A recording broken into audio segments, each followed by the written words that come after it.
Hello everyone, welcome back to my YouTube channel unique classes. तो मैं हूं आप सभी की खुशी दीदी और आप सभी के लिए लेकर आई हूं क्लास 9th का साइंस का सिलेबस। बिल्कुल सही सुन रहे हो, क्योंकि क्लास 9th का जो सिलेबस है वो थोड़ा सा मॉडिफाई हुआ है। कुछ चीज़ें उसमें से डिलीट हुई हैं, कुछ चीज़ें उसमें ऐड हुई हैं। तो जानते हैं हमें इस साल क्या क्या पढ़ना है, और ये सेशन रहेगा 2024 से 25 के लिए। साइंस का बताने वाली हूँ क्लास 9th के लिए। तो चलिए स्टार्ट करते हैं। सबसे पहले आपको कुछ ये गिवन इंस्ट्रक्शंस दी हुई है, ये भी एक बार रीड कर लेते हैं कि ये जो आपका सिलेबस है वो एनुअल एग्जाम के लिए। एनुअल का मतलब होता है जो ईयरली एग्जाम्स होते हैं, ठीक है, साल में एक बार होते हैं। इसमें 80 मार्क्स का आपका थ्योरी रहता है, 20 मार्क्स का आपका जो है प्रैक्टिकल रहता है। ठीक, तो वही देख लेते हैं हम कि थ्योरी में आपका क्या सिलेबस रहने वाला है। सबसे पहले इन्होंने दे दिया है क्लास 9th का। तो कोर्स स्ट्रक्चर यहाँ पे बताया हुआ है। एनुअल एग्जाम के लिए 80 मार्क्स का आपका एग्जाम आएगा, उसमें से आपके साइंस में यूनिट्स बटी हुई हैं और यूनिट्स के अंदर आपके चैप्टर्स होते हैं, ये चीज़ आपको पता होगी। सो फर्स्ट यूनिट है आपकी matter, it's nature and behaviour, ये 25 मार्क्स का आने वाला है। नेक्स्ट है ऑर्गेनाइजेशन इन लिविंग वर्ल्ड, ये आपका 22 मार्क्स का आने वाला है, ये जो यूनिट है। उसके बाद नेक्स्ट है मोशन फोर्स एंड वर्क, ये 27 मार्क्स का आएगा, यानी कि फिजिक्स आपका सबसे ज़्यादा मार्क्स कंटेन कर रही है 9th क्लास में।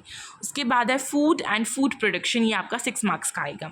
तो टोटल आपके 80 मार्क्स यहाँ से हो रहे हैं, और आपके 20 मार्क्स जो है इंटरनल असेसमेंट के होते हैं, यानी कि जो आपके टीचर्स लेती हैं प्रैक्टिकल वो। अब जानते हैं कि यूनिट्स के अंदर कौन कौन से चैप्टर है। तो सबसे पहले यूनिट है आपकी first, matter nature and behaviour. इसके अंदर कुछ आपके आने वाले हैं चैप्टर्स, ठीक है। इसमें आपको फर्स्ट जो है मैटर के बारे में पढ़ाया जाएगा, और सेकंड आपको उसके एलिमेंट्स वगैरह के बारे में बताया जाएगा, होमोजीनियस मिक्सचर्स क्या होते हैं, ये सब कुछ आपको बताया जाएगा। यानी कि आपका चैप्टर नंबर 1 आ रहा है, चैप्टर नंबर 2 आ रहा है, ठीक है। उसके बाद बात करें आपका एक चैप्टर है एटम। एटम भी आपका आने वाला है। एटम के स्ट्रक्चर के बारे में आपको यहाँ पे बताया जाएगा। एटम जो है उसके पार्टिकल्स के बारे में बताया जाएगा कि particle nature and their units, basic units. तो इसमें एटम एंड मॉलिक्यूल है, लॉ ऑफ केमिकल कॉम्बिनेशन है, chemical formula of common compound है, ठीक है, एटॉमिक एंड न्यूक्लियर आपके मासेस यहाँ पे दिए हुए हैं। तो ये चीज़ें आपके यहाँ पे रहने वाली, मतलब इन चैप्टर्स के अंदर भी आपको ये सब पढ़ना है, ओके। उसके बाद अगर हम देखें तो आपकी सेकंड यूनिट आती है organisation in the living world. उसमें सबसे पहले आपका आता है cell, basic unit of life, ठीक है। इसका नाम क्या है, cell basic unit of life. Cell आपने ऑलरेडी क्लास 8th में पढ़ा हुआ है, तो इसी को थोड़ा सा आपको मॉडिफाई करके दिया जाएगा। इसके अंदर जो चीज़ें लिखी हुई हैं वो सब आपके सिलेबस में हैं, तो आप अच्छे से रीड कर सकते हैं। उसके बाद है tissues, organs and organ system, organisms, ये भी आपका आने वाला है। इसके अंदर आपकी ये चीज़ आपको मेंशन है। उसके बाद नेक्स्ट आपकी यूनिट आती है मोशन, वर्क एंड फोर्स। तो ये जो यूनिट है इसमें सबसे पहले मोशन वाला है, उसके अंदर आपकी ये सब कुछ दिया हुआ है। नेक्स्ट फिर आपका है फोर्स एंड न्यूटन्स लॉ, इसमें आपको फोर्स के बारे में बताया जाएगा और न्यूटन के लॉ के बारे में बताया जाएगा, और भी 2-3 चीज़ें इसमें आपको ऐड होगी, तो यहाँ पे दी हुई है। फिर नेक्स्ट आपका चैप्टर आता है इसमें ग्रेविटेशन। तो ग्रेविटी के बारे में बताया जाएगा, ग्रेविटेशन होगा इसमें, यूनिवर्सल लॉ ऑफ ग्रेविटेशन होगा, फोर्स ऑफ ग्रेविटेशन होगा ऑफ द अर्थ, ठीक है, अर्थ पे कैसी ग्रेविटी रहती है, मास, वेट, फ्री बॉल, सब कुछ आपको इसमें बताया जाएगा। एक्सेलरेशन बताया जाएगा। उसके बाद है फ्लोटेशन। फ्लोटेशन जो है इसमें आपको प्रेशर, थर्स्ट के बारे में बताया जाएगा, और कुछ प्रिंसिपल्स के बारे में बताया जाएगा।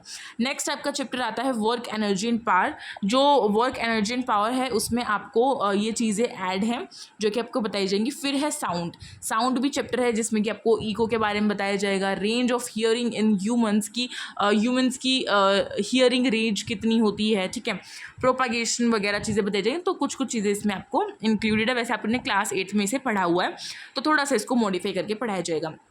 नेक्स्ट आपकी यूनिट आती है, तो आपकी 4th यूनिट है फूड एंड फूड प्रोडक्शन। इसमें फूड प्रोडक्शन ही आपका एक है जो कि 6 नंबर का है। तो देखो एक चैप्टर है और वो 6 नंबर का है, तो ये भी ज़्यादा नंबर कंटेन कर रहा है, ठीक है। तो यहाँ पे कुछ इंस्ट्रक्शंस टीचर्स के लिए लिखा हुआ है, वो चीज़ जो है टीचर्स के लिए, तो आपके लिए नहीं है, तो आप बेफिक्र हो जाओ, ठीक है। ये चीज़ें जो मैंने भी आपको दिखाई हैं साइंस के सिलेबस की, बस यही है आपका साइंस का सिलेबस। होपफुली आपको वीडियो बहुत अच्छी लगी होगी, और मेरे ख्याल से आपको सब कुछ क्लियर हो गया होगा कि क्या आपका सिलेबस रहने वाला है। और आप सभी जो है साइंस देख ही सकते हो कि साइंस का सिलेबस ज़्यादा डिफ़िकल्ट नहीं है इस बार का। तो कितने बच्चे जो हैं अपनी पढ़ाई स्टार्ट कर चुके हैं, मुझे जल्दी से कमेंट बॉक्स में बताओ। और क्या मुझे क्लास 9th की साइंस जो है वो पढ़ानी चाहिए या नहीं, वो भी मुझे कमेंट बॉक्स में बताओ, क्योंकि अगर आप सभी बोलोगे तो मैं ज़रूर पढ़ा दूँगी। तो चलिए मिलते हैं एक नई वीडियो में, तब तक के लिए thank you so much for this video, like, share and subscribe.